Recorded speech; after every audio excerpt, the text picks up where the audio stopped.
اهلا بيكم مع اخبار النادي الاهلي اليوم.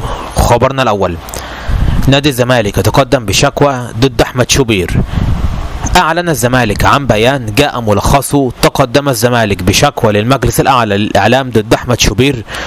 شملت الشكوى التصريحات اللي اعتبرها المجلس تحريض مباشر ضد جماهير النادي، وشدد النادي على أن حرية الرأي والتعبير لا تعني الإساءة أو إثارة الفتنة بين الجماهير. ندعو الجهات المختصة بالتدخل الفوري لضمان التزام الجميع بالمعايير الإعلامية. خبرنا الثاني: تعرف على أول رد من شوبير على شكوى الزمالك ضده. رد شوبير وقال: عادي جدا. قال كده بس أحمد شوبير عادي جدا، فبالتالي أحمد شوبير بيعلن عن أنه جاهز لمواجهة شكوى الزمالك. خبرنا الثالث: بيراميدز يعلنها لا توجد أي صفقة تبادلية مع الأهلي بخصوص التعاقد مع محمد الشناوي. نفى نادي بيراميدز كل ما يقال بشأن إبرام صفقة تبادلية مع الأهلي في يناير تنص على انتقال محمد الشناوي إلى النادي السماوي مقابل انتقال لاعبين إلى النادي الأهلي. رد بيراميدز ونفى كل الكلام ده، مؤكدين على أن محمد الشناوي لا توجد أي نية لضمه، وإن عندهم دلوقتي أحمد الشناوي هم شايفينه أحسن حارس في أفريقيا.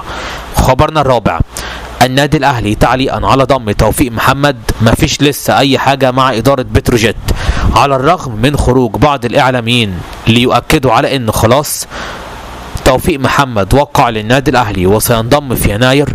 رد الأهلي على الكلام ده ونفاه تماما، مؤكدين في الأهلي على أن توفيق محمد هو على رادارنا ولكن حتى الآن الأهلي كامل تركيزه حاليا مع ريبيرو واللي هيعمله في الماتشات اللي جاية، ولا توجد أي نية للتفكير في ضم أي لاعب جديد حتى الآن.